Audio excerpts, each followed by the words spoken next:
Hello दोस्तों, मैं इंद्रप्रताप सिंह आप सभी का स्टडी विद कॉन्सेप्ट में हार्दिक स्वागत अभिनंदन करता हूं। दोस्तों, हम लोगों ने क्लास 7 के एनसीईआरटी को स्टार्ट किया था और सब्जेक्ट हिस्ट्री था। दोस्तों, फर्स्ट वन चैप्टर को हम लोग फर्स्ट पार्ट डिस्कस कर लिया। दोस्तों, आज हम लोग उसी की कड़ी में दोस्तों पार्ट 2 को डिस्कस करने वाले हैं और हम लोग इसके आगे देखते हैं। दोस्तों, थोड़ा सा मेरा वीडियो छोटा होता है, इसमें आपको मतलब इस बात को समझना होगा क्योंकि हम रूरल से बिलोंग करते हैं। तो यहाँ पे थोड़ा सा इंटरनेट अगर मैं ज़्यादा वीडियो अगर रिकॉर्ड कर देता हूँ तो थोड़ा सा अपलोडिंग में दिक्कत होती है। तो दोस्तों, क्या करेंगे हम लोग छोटे छोटे हिस्सों में बेहतरीन तरीके से समझते हुए चलेंगे, जिससे हमारा कोई कॉन्सेप्ट जो है कि छूटे ना पाए। हम लोग अच्छे तरीके से समझेंगे, कई पार्ट्स होंगे, होने दीजिए।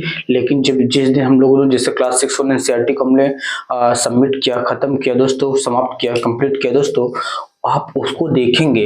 अब उसको पढ़ने के बाद, इस वीडियो को देखने के बाद आपको रियलाइज होगा, एटलीस्ट इतना तो आप इस लेवल पे हो गए होंगे कि मतलब कि क्लास 6 एनसीईआरटी को एक आइडिया लगा होगा किस तरीके से चीजों को समझना चाहिए। उसमें से क्या मतलब कि रीड जो कहते हैं ना, रीड बिटवीन द लाइन, तो वो सारी चीजें आपके माइंड में कहीं ना कहीं बनी होगी, छपी होगी। तो दोस्तों, आज हम लोग उसी को मतलब उसी को कॉन्सेप्ट को ध्यान रखते हुए हम लोग थोड़ा सा और बेहतरीन तरीके से समझने का प्रयास करेंगे। और हम लोगों ने लास्ट वीडियो में दोस्तों आपको रिकॉल करवा देता। दोस्तों, इसके पहले कि हम लोग इस वीडियो में, इस क्लास में आगे बढ़े, दोस्तों जिन्होंने इस वीडियो को अभी तक लाइक नहीं किया दोस्तों, आपसे हम्बल रिक्वेस्ट है वीडियो को लाइक करें। और जिन्होंने अभी हमारे चैनल को सब्सक्राइब नहीं किया दोस्तों, हमारे चैनल को सब्सक्राइब करेंगे दोस्तों। तो चलिए, इन्हीं सब शब्दों के साथ हम लोग कहीं रिकॉल करते हैं। दोस्तों, लास्ट वीडियो में लोगों ने क्या समझा था और क्या सीखा था। दोस्तों, लास्ट वीडियो में आपको ये बताने और समझाने का प्रयास किया था कि हम लोग क्लास 7 के सीआरटी में मतलब कि मिडिवल हिस्ट्री को हम लोग डिस्कस करते हैं। मिडिवल हिस्ट्री को कितने भागों में डिवाइड किया जाता है। On the basis of studies thereby we studied better and understand the medieval history properly. दोस्तों, इन्हीं सब बातों को ख्याल रखते हुए हमने इसको 2 भागों में डिवाइड किया था। हमने आपको ये भी बताने और समझाने का प्रयास किया था हम लोग किस किस हिस्से में देखने का प्रयास करेंगे। जैसे हमने गुप्ता पीरियड की बताया था, और उसके बाद हमने हर्षवर्धन की बात की थी, और उसके बाद जब हर्षवर्धन दोस्तों आगे बढ़ेंगे तो देखेंगे कौन कौन से राजपूत, कौन कौन से नए किंगडम इस सब इंडियन सब कॉन्टिनेंट में डेवलपमेंट होता है। इंडियन सब कॉन्टिनेंट में कौन कौन से किंगडम का दोस्तों यहाँ पे डेवलपमेंट होता है, उन सभी किंगडम को दोस्तों हम लोग देखेंगे। उसके बाद देखेंगे टर्का इन्वेजन देखेंगे, ठीक है। जैसे यहाँ पे राष्ट्रकूट थे, यहाँ पे सेन वंश थे, यहाँ गुर्जर प्रतिहार थे। तो दोस्तों यहाँ पे अब ये छोटे छोटे जब किंगडम आपस में डेवलपमेंट इनका होता है तो दोस्तों इनका कन्फ्रंटेशन भी होता है। अच्छा, उसी बीच में इनका यहाँ टर्क का भी इन्वेजन होने लगता है, तो इसका क्या प्रभाव पड़ता है। इन्हीं सब चीजों को देखने का प्रयास करते और इस बात को हम लोग अब समझेंगे, how how how India's consolidated on the mainland. मतलब जैसे आज भारत दिख रहा है, मेनलैंड आज भारत का दिख रहा है दोस्तों, उस तरीके से कैसे कंसोलिडेटेड होता है, यहाँ पावर कैसे कंसोलिडेट होता है। मिडिवल पीरियड में कैसे यहाँ पे फ्रेगमेंटेड किंगडम हुआ करता था। इन सब चीजों को हम लोग देखते हुए समझते हुए यहाँ पे इस बात को भी हम लोग देखने और समझने का प्रयास करेंगे। यहाँ पॉलिटिकल, सोशल और कल्चरली कैसे स्ट्रेंथन हो रहे हैं, कैसे यहाँ फ्रेगमेंटेड था, उसके बाद फिर कैसे ये आपस में यूनिटी को डेवलपमेंट कर रहे हैं। इस बात को भी हम लोग यहाँ पे इस चैप्टर में देखने और समझने का प्रयास करेंगे दोस्तों। अब हम लोगों ने कल जैसे कुछ टर्म को बताया था, आज हम लोग उसको थोड़ा सा और ब्रॉड लेवल पे समझने का प्रयास करते हैं दोस्तों। फर्स्ट वन हेडिंग है आपका न्यू एंड ओल्ड टर्मिनोलॉजीज। क्या दोस्तों, न्यू एंड ओल्ड टर्मिनोलॉजी। दोस्तों, हमने कल बताया था कि समय के साथ शब्द का अर्थ बदलता रहता है। हमने क्या किया, समय के साथ शब्द का अर्थ बदलता रहता है, मतलब कि on the basis of time same words change its meaning on the difference of time, ठीक है। तो देखिए, जैसे मैं आपको बताऊं, जैसे एक बात और समझने की बात है दोस्तों, इसमें जो कि इस चैप्टर में आपको चेंजेस कैसे मतलब कि ट्रेस करना है दोस्तों।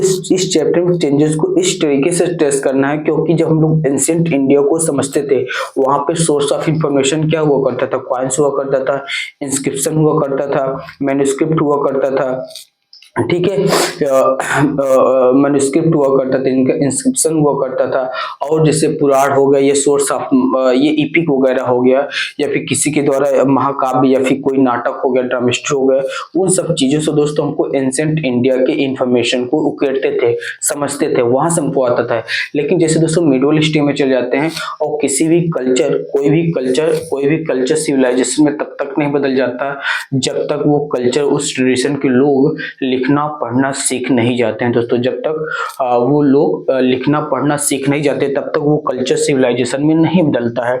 यानी मेडवल पीरियड में देखेंगे, जैसे जैसे गुप्ता पीरियड के बाद देखेंगे, यहाँ पे बहुत सारे पोएट और बहुत सारी इनकी रचनाओं का डेवलपमेंट होता है, बहुत सारे यहाँ पे इन सब चीज का विकास होता है दोस्तों।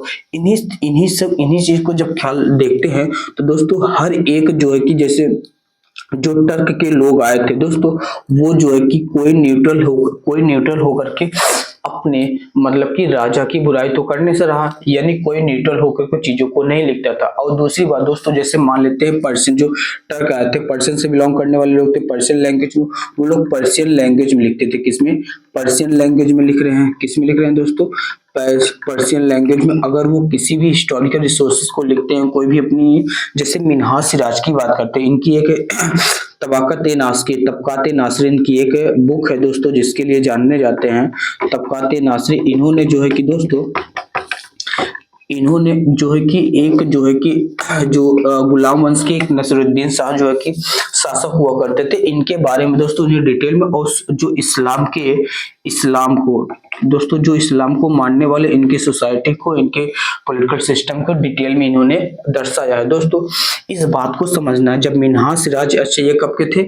ये 13th सेंचुरी में। इन्होंने फर्स्ट ऑफ ऑल दोस्तों हिंदुस्तान टर्म का यूज किया था दोस्तों। उस समय समझने का प्रयास करेंगे। जैसे आज हम देखते हैं भारत, हमारा भारत जो है कि पूरा इस तरीके के, यानी नॉर्थ से लेकर के जम्मू कश्मीर कर ले, लद्दाख से लेकर लेह से लेकर दोस्तों कन्याकुमारी तक पूरा भारत फैला हुआ है। लेकिन ये क्या है कि नेशन स्टेट है। क्या दोस्तों? वो आज के समय ये क्या है? नेशन स्टेट है। लेकिन उस समय क्या हुआ, जो हिंदुस्तान टर्म के लिए इन्होंने यूज किया था दोस्तों, वो सिर्फ और सिर्फ क्या हुआ करता था? आज का हरियाणा हुआ करता था, पंजाब हुआ करता था, हरियाणा पंजाब, और उसके बाद फिर क्या, Doab region of Yamuna and Ganga, मतलब कि दोआब रीजन ऑफ गंगा यमुना, गंगा और यमुना के बीच बहने वाले जो बीच में जो लैंड था, और यहाँ पे जो आपका हरियाणा पंजाब के, इन्हीं सब इतने ही क्षेत्रों को दोस्तों इन्होंने हिंदुस्तान कह के संबोधित किया था। लेकिन क्या हिंदुस्तान का मतलब आज सिर्फ इतना ही है? तो दोस्तों यही बात समझना है कि जो उस समय जो शब्द जो कि इस छोटे से लैंड मास के लिए यूज किया जाता था दोस्तों, आज वो लैंड मास उतने में नहीं सिमटा है दोस्तों। आज उसका अपना दायरा बढ़ा है, उसकी प्रवृत्ति बढ़ी है, उसकी कल्चर बढ़ा है, उसका ट्रेडिशन बढ़ा है, उसको सोशल एक्सटेंशन बढ़ा है, पॉलिटिकल सिस्टम न्यू डेवलपमेंट हुआ है दोस्तों। इन्हीं सब चीजों को दोस्तों हमको समझना है। आई होप अभी तक हम जो आपको समझाने का प्रयास कर रहे हैं दोस्तों, आपके माइंड में थोड़ी सी बात समझ आई होगी, थोड़ी सी ना कहो तो पूरी बात समझ आई होगी दोस्तों।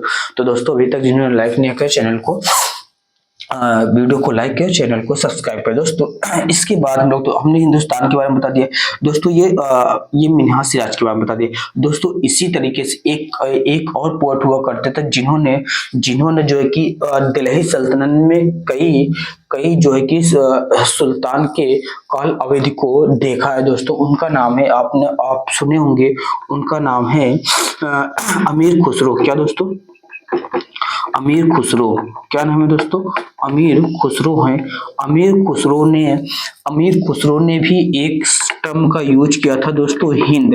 अच्छा दोस्तों, हम लोग लास्ट वीडियो में आपको ये भी बताया था कि दोस्तों इसी हिंद से, अच्छा ये इन्होंने एक टर्म हिंद यूज किया था, और हिंद का मतलब दोस्तों इन्होंने सिर्फ और सिर्फ नॉर्थ इंडिया को ही मतलब कि कंसीडर किया, साउथ इंडिया को इन्होंने कंसीडर नहीं किया। हिंद का मतलब सिर्फ और सिर्फ इतना ही हुआ करता था। इन्होंने, अमीर खुसरो ने फिरोज शाही, तारीख फिरोज शाही बुक लिखी है दोस्तों। उसमें इन्होंने तुगलक वंश के जो सुल्तान फिरोज शाह थे, एमबीटी के बाद जो आए थे, इनके बारे में इन्होंने डिटेल से लिखने का प्रयास किया दोस्तों। तो दोस्तों ये सब बातें हम लोगों ने देखा, समझा, और हमने आपको हिंद के बारे में बताने और समझाने का प्रयास किया दोस्तों। अब थोड़ा सा हमने आपको थोड़ा सा आगे की तरफ ले चलते हैं, और तो अमीर खुसरो के बाद होंगे ये कब के थे, ये 14 सेंचुरी के दोस्तों ये कवि हुआ करते थे। कब का, 14 सेंचुरी के। और हमने ये भी बताने और समझाने का। अच्छा, अमीर खुसरो ने किस पे ज्यादा जोर दिया दोस्तों, इन्होंने उस समय के पॉलिटिकल सिस्टम, अच्छा इन्होंने तब कहा था सोशल इस्लाम पे ज्यादा फोकस किया। ये उस समय के पॉलिटिकल सिस्टम पे ज्यादा फोकस करते थे, पॉलिटिकल एंड सोशल स्ट्रक्चर कैसा हुआ करता था, इन सभी चीजों पे इन्होंने तब तारीख फिरोज शाही में दोस्तों दिखाने का प्रयास किया। दोस्तों थोड़ा सा हम लोग इससे अब आगे बढ़ते हैं, आपको एक बात से और अवगत कराते हैं दोस्तों। वो क्या है उसको थोड़ा सा इसको मैं इरेज करता हूँ, उसके बाद मैं आपको समझाता हूँ। तो दोस्तों अब हम लोग देखते हैं थोड़ा सा foreigner, who was the foreigner. उस समय फॉरेनर मैंने लास्ट वीडियो में थोड़ा सा चर्चा किया था, लेकिन थोड़ा सा मैं इसमें थोड़ा सा ब्रॉड लेवल तो थोड़ा सा उसको ब्रॉड करता हूँ और अच्छे से समझाने का प्रयास करता हूँ। तो उसके पहले हम थोड़ा समझेंगे। अगर आपके माइंड में ये आता होगा मतलब कि हिंदुस्तान और इंडिया को टर्म को यूज किसने किया था दोस्तों, हिंदुस्तान टर्म का जो यूज किया था वो जो है कि पर्शियन लोगों ने किया था। किसको, पर्शियन ने किया था। और उसी लैंड मास को दोस्तों ग्रीक वालों को इसको क्या कहा दोस्तों, इंडिया कहा था। इस बात को याद रखेंगे, ग्रीक लोगों ने इसको इंडिया कहा था। और हमने आज एक कौन कौन सी आज इन्फॉर्मेशन अभी हम लोग बातों बातों में दिया, मिन्हाज सिराज के बारे में बताया। इन्होंने हिंदुस्तान टर्म का यूज किया था। इनकी एक बुक है जिसको तबकात नासिरी कहा जाता था। ये सल्तनत, दिल्ली सल्तनत के नसरुद्दीन शाह के समय जो है कि इनके कोर्ट प्लॉट हुआ करते थे। 13th सेंचुरी में भारत में आए थे और उसी समय ये अपनी बुक को 10-12 सालों में इसको दोस्तों कंप्लीट किया था। अब हम लोग थोड़ा सा देखते हैं हु वाज द फॉरेनर। दोस्तों फॉरेनर वो हुआ करता था, जैसे मान लेते हैं हम विलेज में रहते हैं, क्या रहते हैं, विलेज एरियाज में रहते हैं या रूरल एरियाज में रहते हैं दोस्तों। तो someone who does not belong to my same cultures and tradition और लैंग्वेज स्क्रिप्ट, जो हमारे जो है कि हमारे ही कल्चर और सोसाइटी से बिलोंग नहीं करता था, उसको हम दोस्तों फॉरेनर कहा कर देते थे। कौन, who does not belong same social culture, ठीक है, सोशल कल्चर जिसका सेम नहीं हुआ करता था उसी को दोस्तों हम लोग क्या कर देते थे, फॉरेनर कह देते थे दोस्तों। इसी तरीके से थोड़ा सा हम लोग देखेंगे, जैसे सिटी में जो लोग रहते हैं तो सिटी का कल्चर ट्रेडिशन अपना सोसाइटी स्ट्रक्चर अलग है, यानी सिटी के लिए ये फॉरेनर है और ये इनके लिए फॉरेनर है, ठीक है। दूसरी बात, अच्छा जैसे जैसे हम लोग जानते हैं कि कोस कोस पे बदले पानी, सवा कोस पे वाणी, यानी हमारे देश में जो है कि इतनी डाइवर्सिटी है कि थोड़ी दूर में जाते हैं, यहाँ देखें जैसे राजस्थान में देखेंगे यहाँ पहनावा खान पीन कल्चर अलग है, नॉर्थ इंडिया में देखेंगे साउथ इंडिया में टोटली डिफरेंट है, और नॉर्थ ईस्ट में चलेंगे यहाँ डिफरेंट है, यानी एक ही लैंड मास। आज हम लोग पूरे जो नेशन स्टोर जिसके नाम से जानते हैं, लेकिन आज इसको हम बाहर जानते हैं, लेकिन यहाँ पे क्या फॉरेनर है, नहीं है ना, मतलब जो out of Indian land mass से जाता है उसको फॉरेनर बोलते हैं, लेकिन उस समय फॉरेनर किसको बोलते थे, ये देखो दोस्तों। यही मैं बताने का प्रयास करता हूं कि समय के साथ जो है कि शब्दों का दोस्तों अर्थ बदलता रहता है। क्या होता है, समय के साथ शब्दों का अर्थ बदलता रहता है। तो इस बात को यहाँ पे समझने का प्रयास करेंगे। मैंने फॉरेनर किससे कहते हैं, मतलब उस समय किसे किसे कहा जाता था, इस बात को मैंने आपको समझाने का प्रयास किया दोस्तों। इसके बाद थोड़ा सा हम लोग नेक्स्ट ऑन हेडिंग की तरफ चलते हैं। नेक्स्ट ऑन हेडिंग है दोस्तों हिस्टोरियंस एंड देयर सोर्सेस। जो भी हमने आपको बातों बातों में बताया कि हिस्टोरियंस, वही बात इसमें भी बताई जा रही है, हिस्टोरियंस एंड देयर सोर्सेस, ठीक है। अच्छा वो मैंने बताया था कि जब हम लोग क्लास 6-1 एनसीईआरटी को देख रहे थे तो उसमें जो है कि सोर्स ऑफ इंफॉर्मेशन क्या हुआ करता था, कॉइन्स हुआ करता था, ठीक है, कॉइन्स हुआ करता था। अच्छा इंस्क्रिप्शन हुआ करता था, आर्किटेक्चर हुआ करता था। उस समय जैसे हमने टेम्पल के स्ट्रक्चर को देखा था, कौन कौन से स्टाइल में कौन कौन से schools of construction of temple है, आर्किटेक्चर हुआ करता था। अच्छा टेक्स्ट बुक हुआ करते थे, टेक्स्ट बुक को भी हमने जो बताया, ठीक है, टेक्स्ट बुक हुआ करते थे, कॉइन्स हुआ करता था, आर्किटेक्चर, मैन्युस्क्रिप्ट हुआ करता था दोस्तों। मैन्युस्क्रिप्ट हुआ करता था। ये सब दोस्तों सोर्स ऑफ इंफॉर्मेशन थे। लेकिन अब क्या करेंगे, यहाँ पे जब हम लोग देखेंगे, यहाँ पे डिफरेंट डिफरेंट हिस्टोरियन यानी इस समय के लोग ज्यादा पढ़े लिखे अपनी एक कल्चर को, एक अपनी सिविलाइजेशन को, स्ट्रॉन्ग सिविलाइजेशन को डेवलप कर चुके हैं।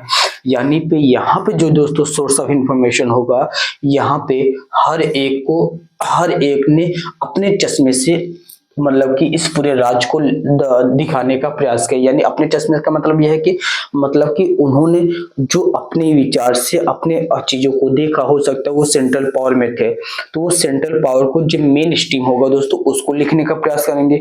लेकिन क्या उस समय जो रूरल एरियाज की स्थिति हुआ करती थी या सोशल स्ट्रक्चर हुआ करता था, क्या उन्होंने ईमानदारी से उसको उकेड़ा है, उसको लिखा है?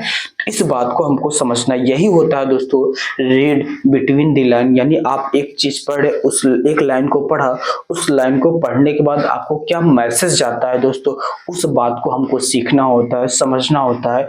यही आपको हिस्ट्री सिखाने का प्रयास करती है। और हिस्ट्री आपको ये भी बताती है कि जो आपने जो आज मतलब कि हजारों वर्ष पूर्व जो है कि किसी ने गलती किया है, हिस्ट्री पढ़ के दोस्तों वो हम दोबारा गलती ना करें। तो ये चीज हमको करना है और यही चीज अपने अंदर डेवलपमेंट करना है, जिससे दोस्तों आपका जो सोशल साइंस होता है, जो सोशल होता है, ये दोस्तों आपको एक एक्चुअल वैल्यू दे के जाती है, आपके अंदर एक विजडम क्रिएट करता है, आपके अंदर एक अपनी थॉट प्रोसीजर डेवलप करता है, आपको अपना एक विचार, अपना एक मत डेवलप होता है। इन सब चीजों को दोस्तों हमको समझना है और देखना है दोस्तों। अब हम लोग थोड़ा सा आगे बढ़ते हैं दोस्तों। अब हम लोग थोड़ा सा आगे बढ़ते हैं तो दोस्तों यहाँ पे हम लोगों ने बता दिए।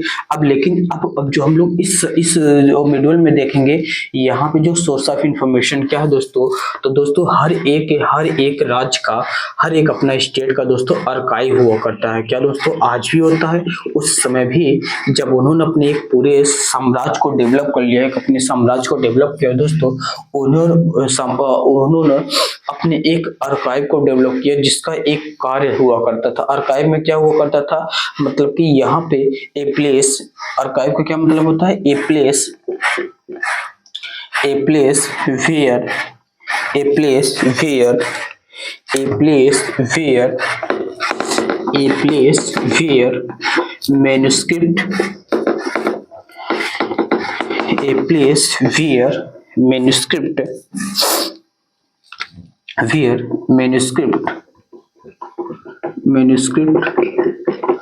and documents are preserved। यानी आर्काइव्स ऐसे स्थान होते हैं जहाँ पे मैन्युस्क्रिप्ट क्या होता है दोस्तों, जो पोएट हुआ करते थे, जो समय के हिस्टोरियन क्रोनिकल्स हुआ करते थे, उन्होंने अपने हाथों के द्वारा जो बातें लिखी हैं उसको प्रिजर्व किया जाता था एक स्थान पे। और जो डॉक्यूमेंट हुआ करते थे, मान लेते जैसे कोई सुल्तान हुआ है, वो कोई आर्डर को डिक्री करता है, आर्डर को लागू करता है, सम्मन जारी करता है, तो दोस्तों उन सभी चीजों के एक स्थान पे रख दिया जाता था। जहां पे रखा जाता है दोस्तों उसी को क्या कहा जाता है, आर्काइव कहा जाता है। दोस्तों अभी तक हम जो बताने का प्रयास किया, आई होप समझ गए होंगे।